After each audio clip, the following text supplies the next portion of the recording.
Okay, hi everyone. Welcome to another Flan Talk. This week by Aditya Varre, a PhD student from EPFL, who's gonna talk about learning in context engrams with transformers. Thank you. Thank you very much for inviting me. I am Aditya. I'm a PhD student with Nicola Flammarion at EPFL. And this is Gizem, who is the co-author of the paper and who is also here. And today we are going to talk about learning in context engrams with transformers. And we are going to show a surprising property where sub-engrams are near stationary point. Okay, this is the work which was published at ICML this year. And going into the talk, I will first present a very brief outline of what I'm going to talk about. So this paper is going to be about, or this talk is going to be about landscape of transformers, or landscape of a simple transformer on a synthetic task. And on this task, we are going to show some properties of the stationary points. And particularly, we are going to show that some sub-solutions or some partial solutions are stationary points. And this is going to explain the stage-wise transitions you often see when training transformers on simple in-context learning tasks. Okay, first we're going to present a language model, which is the n-gram language model. And then we're going to present an architecture, which is a simplification of a two-layer transformer. And then we're going to show how the transformer represents both the solution and the sub-solution. And then we are going to talk a bit about the gradient of the parameters and how it vanishes at some points. And we are going to end it with some empirical evaluation and some discussion. Okay, I don't have a lot of slides, so please feel free to stop when you have some questions or something is unclear. Okay. So often we want to understand in-context learning, which is a very surprising ability of large language models. Basically, in-context learning is like you want to learn a function, but instead of training on it, you give some demonstrations or some simple examples in the context, and the transformer and the language model needs to figure out what the function is and output for the query you asked. So often to understand this, we train transformers on some simple tasks. And in these tasks, what you observe is that you see a lot of plateaus, or a plateau in a sense like the training loss gets or test loss gets stagnated and it doesn't progress. You don't see a progression of the model training just from the train loss or the test loss. And this often happens, and what the in-context learning ability is achieved after you transition from this plateau, or it is a hidden progress during this plateau. And more or less, we wanted to understand this. And there are some works which says what happens at these plateaus, or what happens when you transition out of these plateaus. And there were some works which mechanistically explained that you learn an induction head, which is like a copy and a paste kind of circuit, or you attain some syntax or some grammar, or some grammatic structure after you learn transition from the plateau. And they also studied some other synthetic tasks that show that this exhibit partial solutions. And here I'm going to give you a brief explanation of what can be a substage or what can be a partial solution. So say like you are training a model to where you are giving some examples in context which are a relation between a country and its capital, and you're going to query again the capital of the country. And what can happen during the training is like there can be a stage where it is just going to randomly output one of the capitals in the context. So here there are the capitals are Spain, Madrid, and Rome, and it's going to just output one of the capitals in the context when the model is not fully trained, or when it does not completely reach the final solution. And as it gets trained, and then it's going to attend to the token previous to it. So in a sense, so here you can see that in the earlier stage, the model is learning some P, which is like a random distribution over all the capitals that are present in the context. And as it goes to the other stage, it is going to attend to the token just in front of it, or just the last token, which is France, and it's going to retrieve what is the capital of the France from the context, and it is going to increase its probability. And this is the solution where it is just figuring out that I need to just output the capitals, not the specific capital, is a partial solution. So in a sense that it does not completely learn, but it learned just a partial, that it just needs to output a capital. Okay. And now this is the main the question the talk is going to tackle, and it is like, why does training have to linger at these plateaus before developing the abilities it's going to achieve in the final solution? And what we are going to say is like, there are some sub-hierarchical or partial solutions where the gradient is almost going to vanish. So when you're training, you're not getting much signal from the gradient of the parameters, and you're going to stuck here for a long time before jumping out of it and going to the next stage. Okay. Okay, now I have established what is the motivation and what is the research question we are going to do. And now we are going to zone in and present what is the language model we are going to study. The language model is an n-gram language model, or you can think of it as a higher order Markov chain.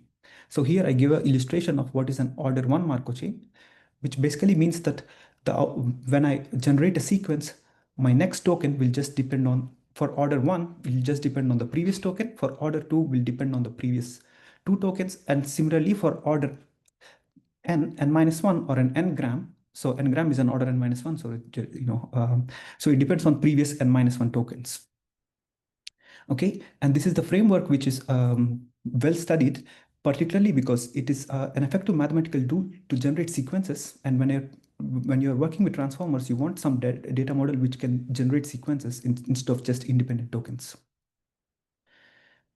Okay, and now, so the data is generated in a following way. So you take a higher order Markov chain and you sample a tensor. A tensor is basically saying that, I have given you the previous n minus 1 states. What will be the probability of the next state?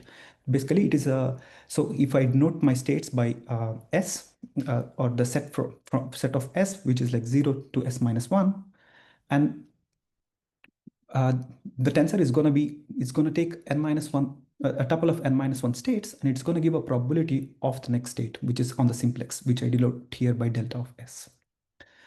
So the sequences are generated as, so first you sample a tensor. You can just think of it as like, you sample each row of a tensor. Or if you just think of an order 1 Markov chains, it will be just a transition matrix, and you sample each row from some Dirichlet distribution. And the sequences are generated as per this transition tensor, where the next token will just will look at the previous n minus 1 tokens, and will generate the probability, will generate the next token according to the probability prescribed by this tensor. And the first n minus 1 states, you can think of it coming from just a stationary distribution of this particular tensor, or you can just randomly take a very fixed first n states. Okay, so now a transformer is then trying to predict the next token on these sequences.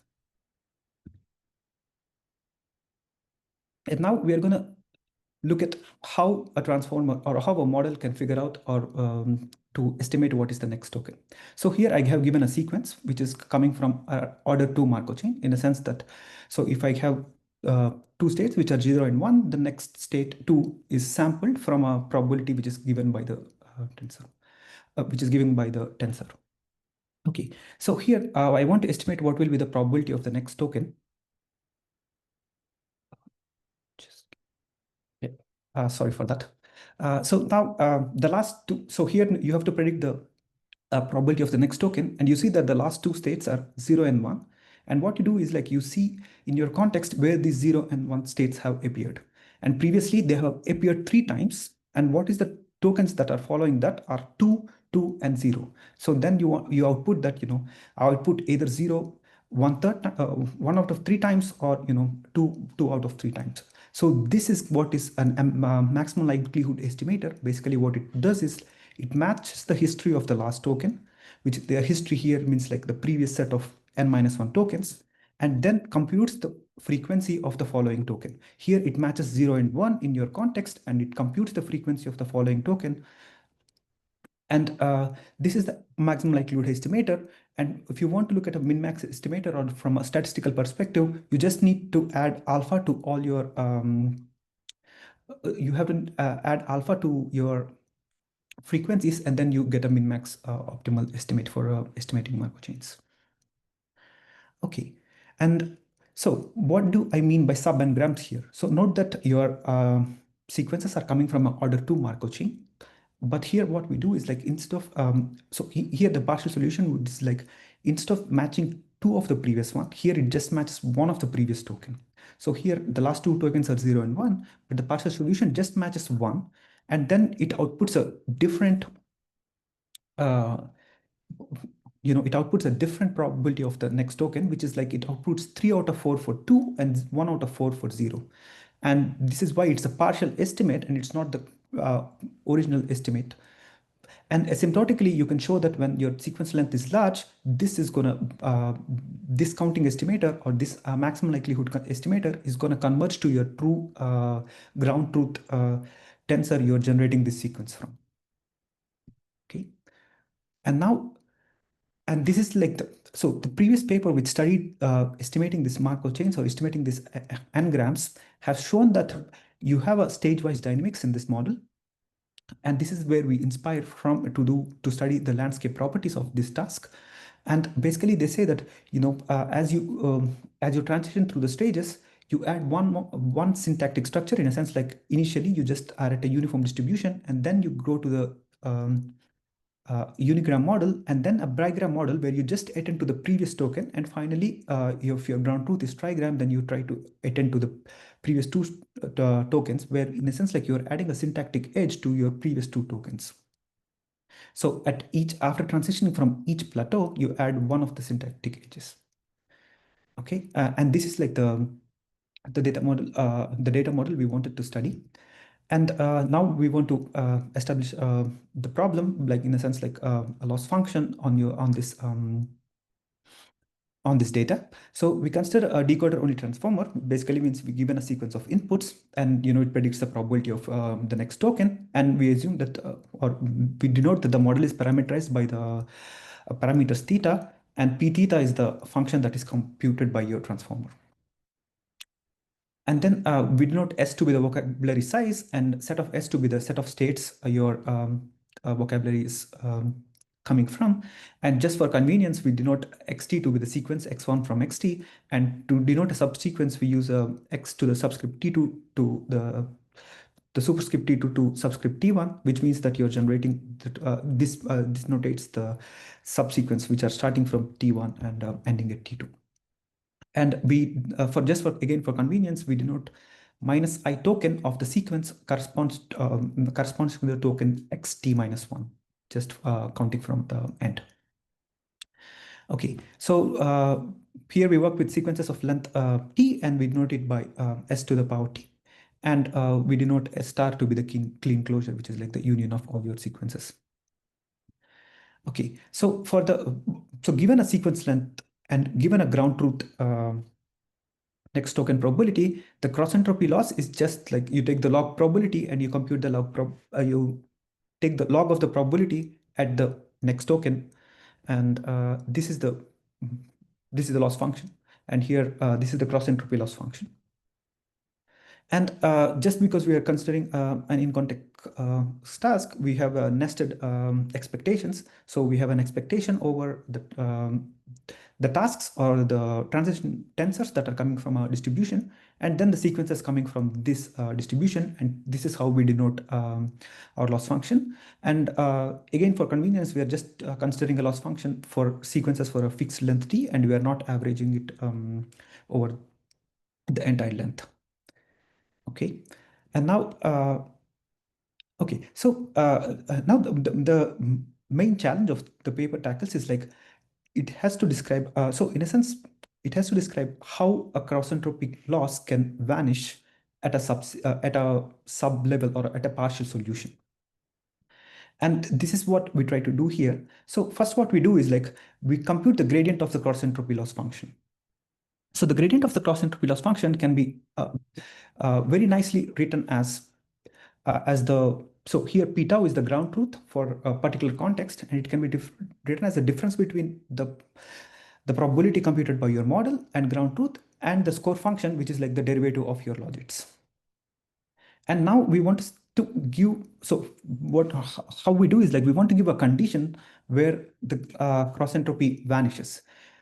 So in a sense, like we say there is a, we give two properties. The first property is that the score depends only on the a partial history of your tokens. So in a sense, like here, the gradient of your logits computed over the whole sequence will depend on the context and just the last few tokens. Okay. And once it is done, so you can develop this expectation. And basically what you can do is like you can split the expectation. You can split the expectation over your of xt over the expectation over the first t tokens and the last t minus t tokens. And you can push one of the expectation inside using the property 1. And now what you can do is like you can reduce your gradient over the entire sequence now to uh, a term where the residue here is not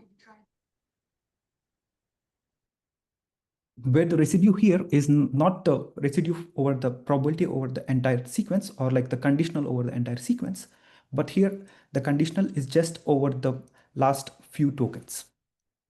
Okay, and then we give another property which basically says that, okay, if you can compute this sub-level probability, or this sub-conditional, then the gradient vanishes.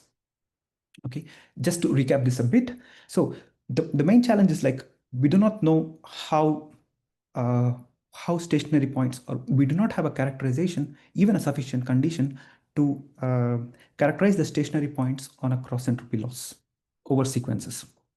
And here we try to give two broad properties which say two broad properties which guarantee the stationarity.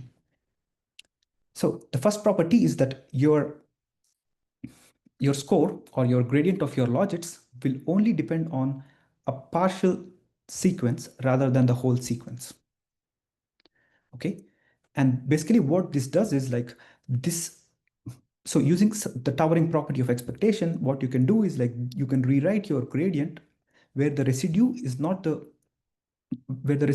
conditional probability over the whole sequence, but just the difference between the probability your model computed and the conditional probability only over a partial sequence. And furthermore, when your model can implement in a way that this residue vanishes, your gradient vanishes.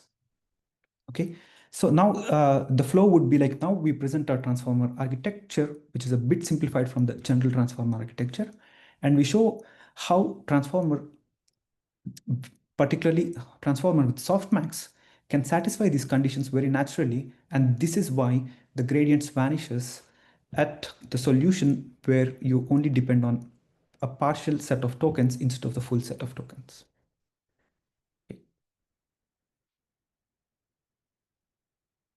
Okay, so here we consider a two-layer transformer, and we consider multiple heads in the first layer.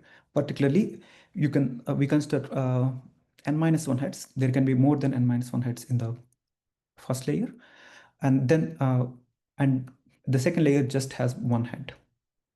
Okay, and so as it's almost a natural assumption in all the theoretical works that study transformer or sequences, we assume that both the positional embeddings and the token embeddings are orthogonal, and they are just concatenated to form the embeddings uh,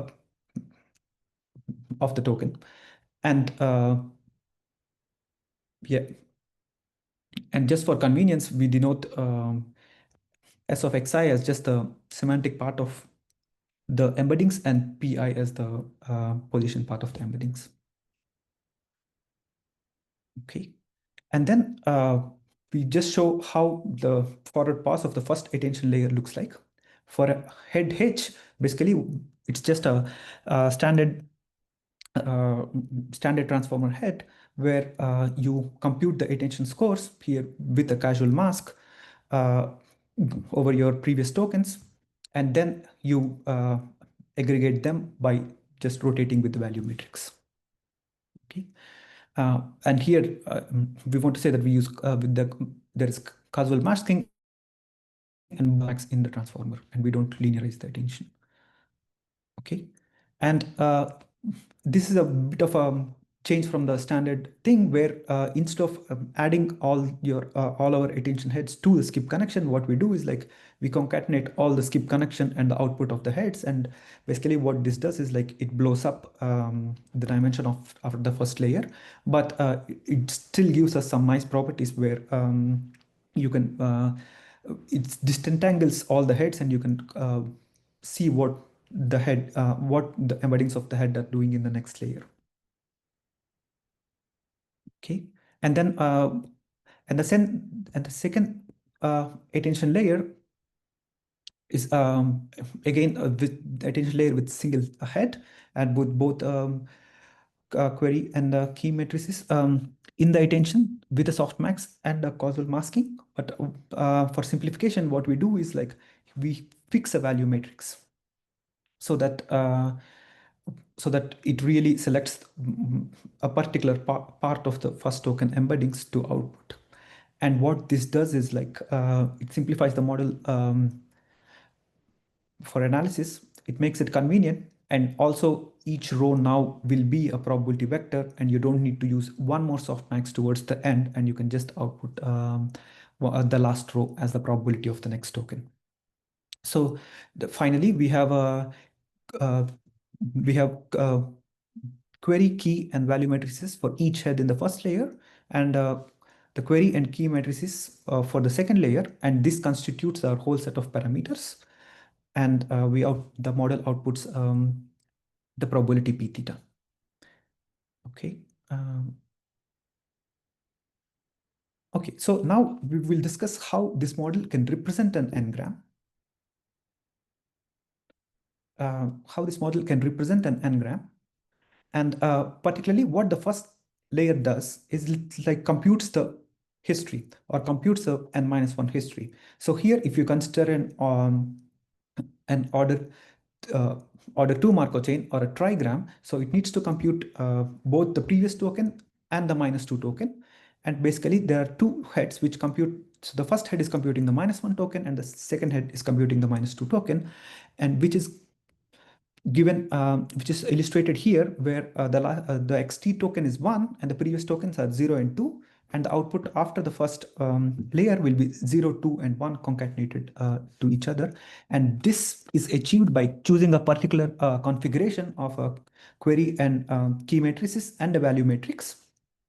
Basically, what this query and key matrices does is like it generates an attention pattern, as you can see on the screen, where where for the first head, the token the token you're attending is just the token previous to it, and for the second head, the token you're attending is the token which is -2 token, which is like previous of the previous token. Okay, and then you concatenate all these to your skip connection, and this will be the input to the next attention layer.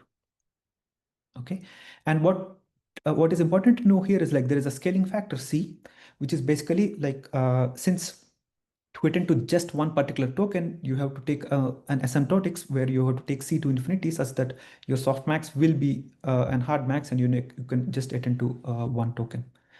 Okay, and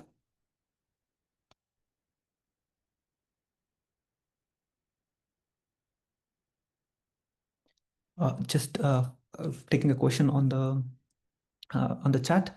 Is there a reason why we can say something about normal attention by studying the yeah, so the reason would be like, so okay, you can assume that so it captures one of the regime of the training where you say I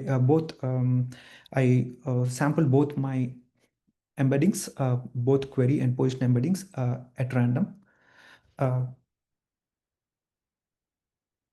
So both the token embeddings and the position embeddings, let's say I sampled at random from a high dimensional space, then you can assume that they're almost orthogonal to each other.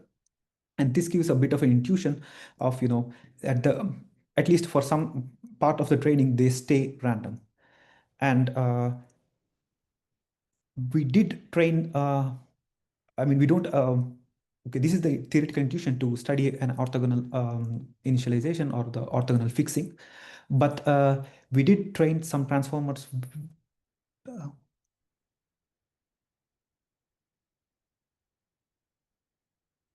Okay.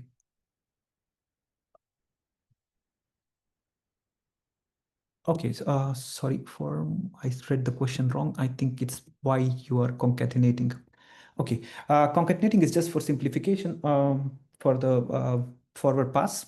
I mean, traditionally you anyway concatenate all the heads you have, and here what we're doing extra is like we are concatenating a skip connection to it. And basically what I mean, we can not do a concatenation, we can just do an addition and still, but it introduces other parameters and you have to take in again the derivative with respect to other parameters. It just makes the computations a bit tedious, but it's not really necessary to do it. Okay. I hope it answers the question. Okay. Okay, just to finish also on the embeddings in a sense like, okay, so we choose orthogonal embeddings and we concatenate them, but you can also learn the embeddings and similar results can be empirically observed. Just to finish the part on the embeddings and also on disentangling, you do not need to concatenate. You can show the results we have without concatenation, but it's just simpler with concatenation. Okay, just to again we start to represent the n-grams. Basically, you have a specific attention head computing a specific token in its history, and how it computes this is through a configuration of a query and key matrices, which ensures that the head I attends to the minus I token. And to come into the scaling, in a sense, we want to uh, so to attend to a particular token for softmax attention, you have to consider an asymptotic regime of C going to infinity, such that it particularly attends to a token. And this is why we call near stationary T, and because you read some asymptotic limits of the scale. Okay, so once you have the histories generated by your first layer, the second layer basically what it does is like it compares these histories, and this comparison is possible by a block matrix, which is like a. So here you can see that these S's are the these SS are the embeddings that are given by the first layer of the last token L, and say I are the embeddings that are given by the previous token. Basically, what the second layer does is like it tries to compare, which is basically an inner product with an identity matrix to say that so the token I minus 1 should match the last token, and the token I minus 2 should match the last but one token. And this is again achieved by this particular configuration of Q and query matrices. And when your whole history matches, you have a large, when your whole history matches, basically you have a large pre-softmax score when C is very large, and it exactly attends the points where your history matches, and then it computes the frequency where your history matches.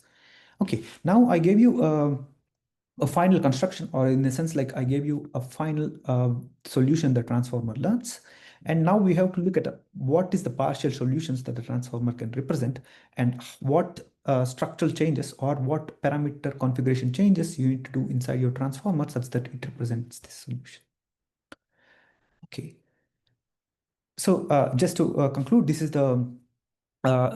just an illustration or a run of the forward pass over the transformer to which computes n-gram, which computes the n-gram solution or the n-gram estimator.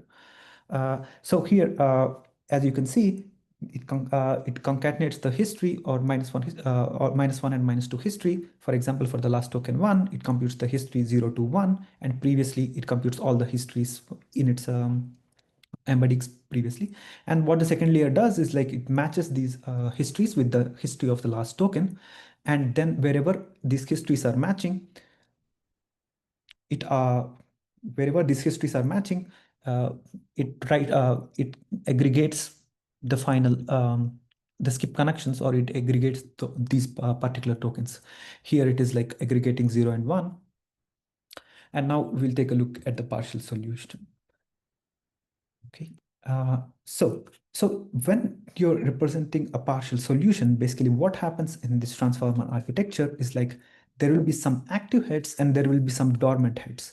The dormant heads are like these heads are not entirely learned, and basically what it does is like it will not compute this history. So here basically what the transformer is doing is like, or what this parameter configuration is doing is like, it's not retrieving the -2 history. So the embeddings after the first layer which are formed will just contain of the skip connection and the previous token, and it does not contain the -2 token. And this is what we, so here basically we say that the first head is active and the second head is dormant and it has not yet learned.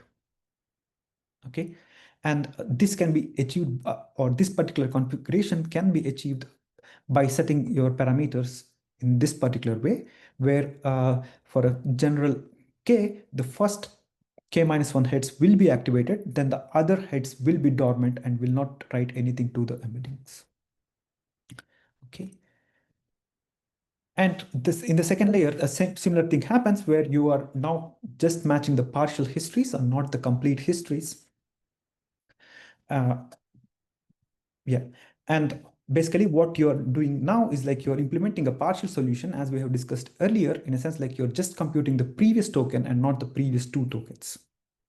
And here, instead of matching the two tokens, you're just matching the one token and you're computing the, so you're computing the aggregate, which is giving you just a partial solution. Okay.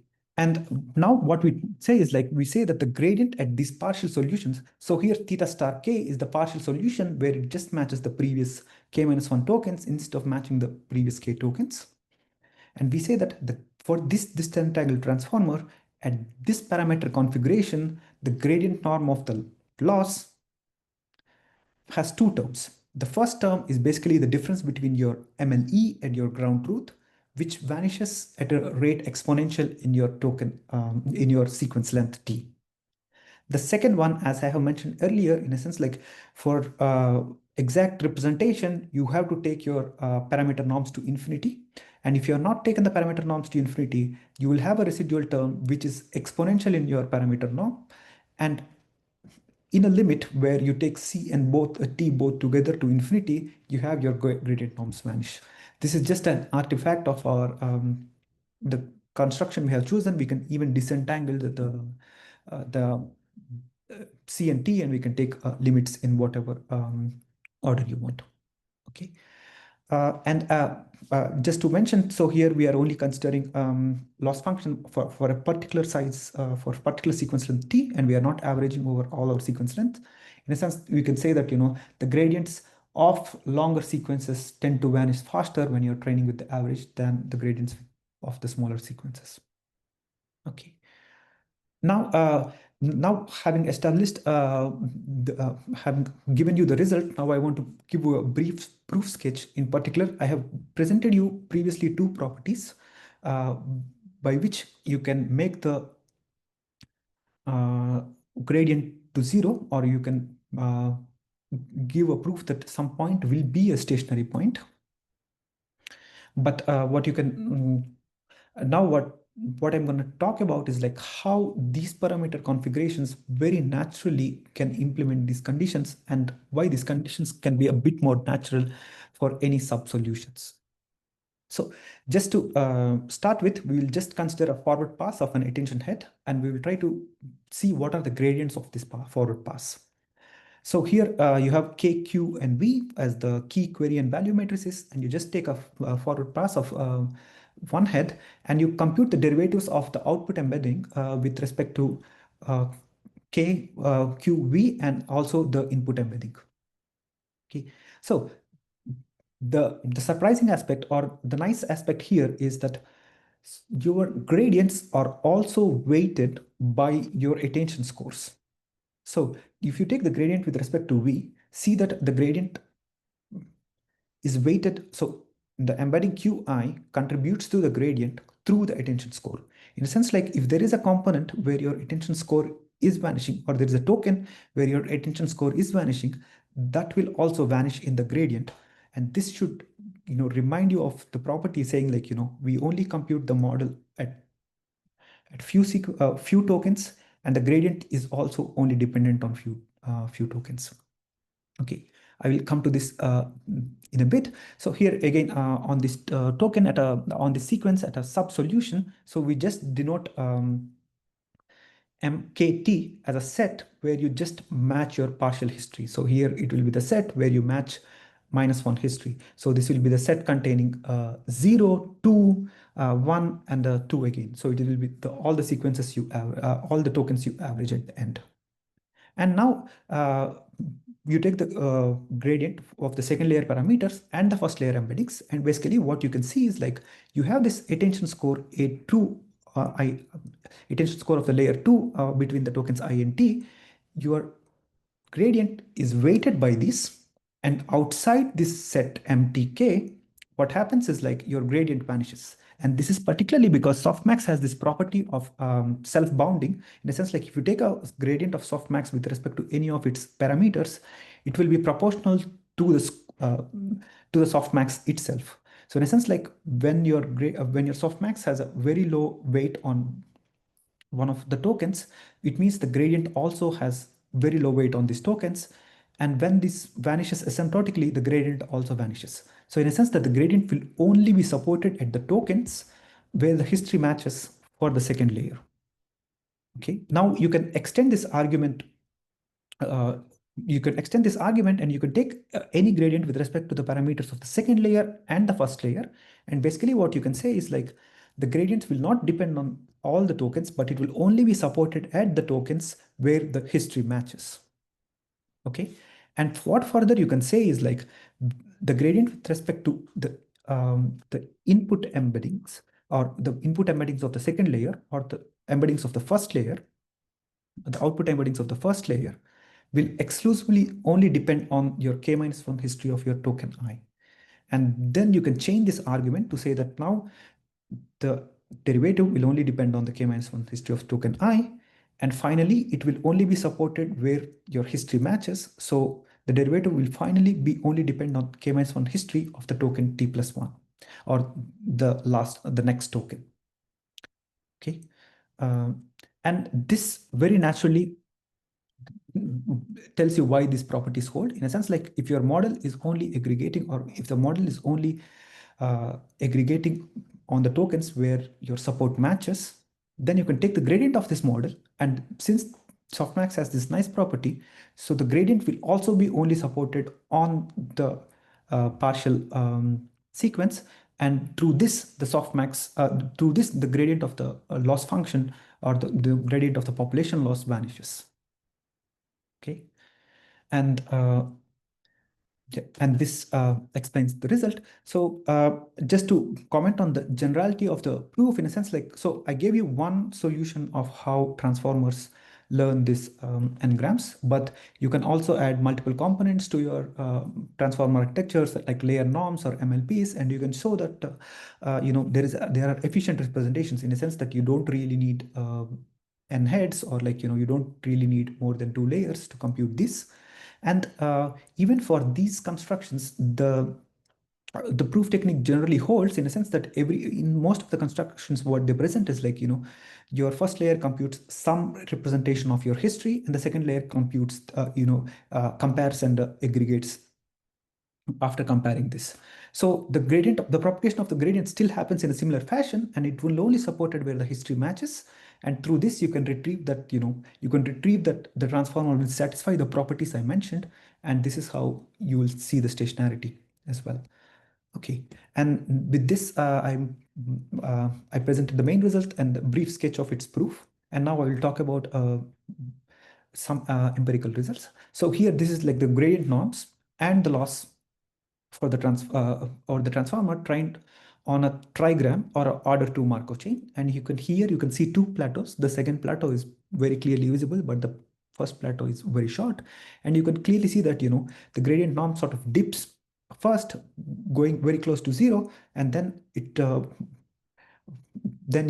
shoots up as it transitions from the first plateau, and again goes to 0 as it hits the second plateau. And as it transitions, it again shoots up and finally goes to a very low value. Okay. And what we can check here is like the same thing as we constructed also happens for the heads. Here you can see that this is the head patterns or the attention scores in the 2 heads through at different stages of the training. So at the first plateau, basically both the heads do not give any signal, or do not attend to any particular token. So you you just do a counting. You do not match any prefix of your last token.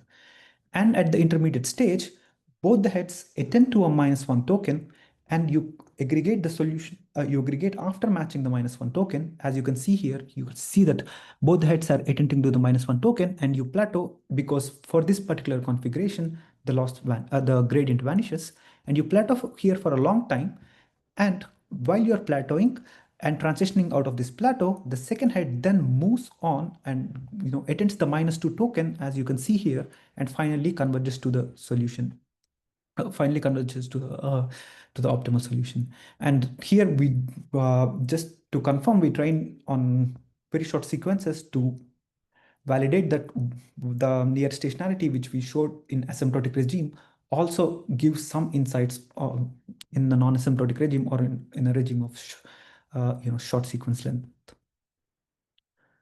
Okay, and as I was telling you, like the evolution of the attention heads happens in this way, where at a plateau, the hidden progress will be seen in the attention heads, where it is trying to attend to one token, or change their attention pattern to attend to a different token. Okay.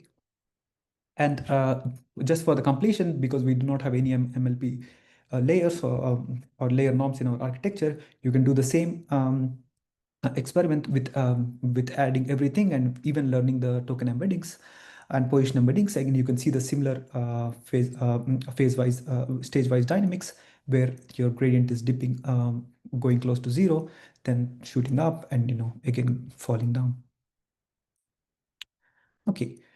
So now I want to discuss a bit about some of the things which I did not get a chance to talk. I want to briefly discuss them, which I could not get a chance to explain during the presentation. So basically, till now, what I was telling you is like you have these k-grams where you are just attending the continuous segments, where you're attending just the token, one token previously or two token previously. But it can also happen that you don't need to attend in a order or in a continuous order, and you can just randomly try to attend. So here, for example, to learn this the causal structure, where you're attending two previous tokens.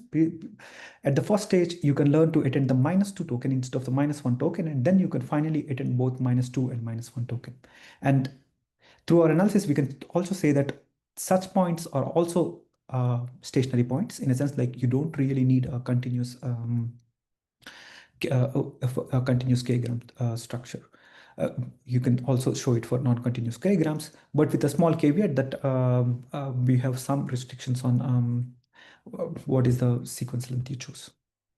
And again, on this aspect, also the order of learning, because here for the empirical results and the what is shown is like, so you learn in a particular order, in a sense, like you go from P, and you go from P given -1 to you go from P given -1 -2, and so on. And but this is also not essentially required, in a sense, like you can also have for different initialization configurations, or for different sequence configurations. Basically, what you can have is like you can also go to a partial solution which is not continuous, and go to other partial solution, and then finally to the optimal solution. But you don't really need to follow the same order of learning. Okay. And then the question is like, how do you efficiently escape these stationary points? What properties can be used to efficiently escape these stationary points? There are some works which try to deal with this, but here from an optimization point of view, what we observed is like, when you choose an adaptive step size, in a sense, like when you choose algorithms like Adam, because of the adaptive step size, you escape these stationary points faster.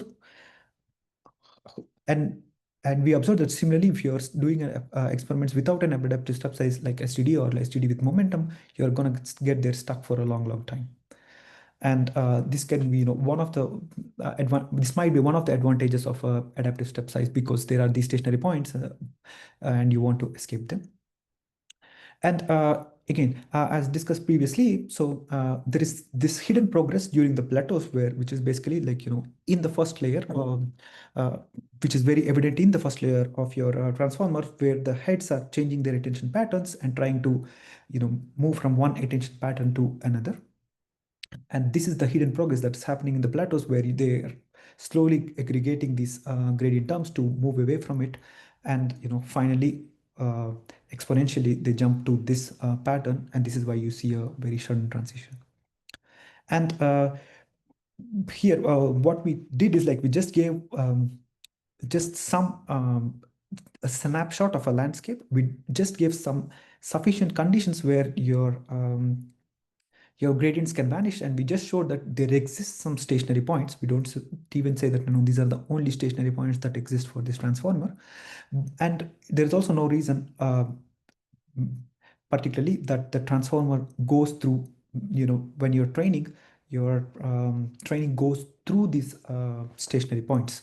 So to close this question, or to completely give a full understanding, what you need to do is, like, you need to study these saddle to saddle dynamics, which have been extensively studied in feed forward networks, or a simpler version of feed forward networks. And basically what you need to give is, like, you need to give an entire trajectory, or you need to characterize the entire, mathematically characterize the entire trajectory, where the transformer, where the model, or the training jumps from one saddle to another saddle. And this would be one of the future works one could consider. Okay. uh, just to finish, again, a brief summary of what I want to what I discussed today is, like, so we gave some properties of cross entropy population loss landscape while training transformers on synthetic on a synthetic language models, or on sequences coming from a synthetic language models. And here, basically, what we showed is, like, there exists some stage-wise dynamics, particularly because there are some partial solutions where the gradient vanish. And in order to show this more rigorously, we consider a well-studied language model, and we also considered a transform architecture which is simple yet representative. And we showed that there exist these solutions where the gradients vanish, and we empirically evaluated both on the simplified architecture, on the general architecture, and we, in the end, we ended with some discussion over possible extensions and, possible caveats of this analysis. Okay, this ends my talk, and thank you for your attention. Please let me know if you have any questions.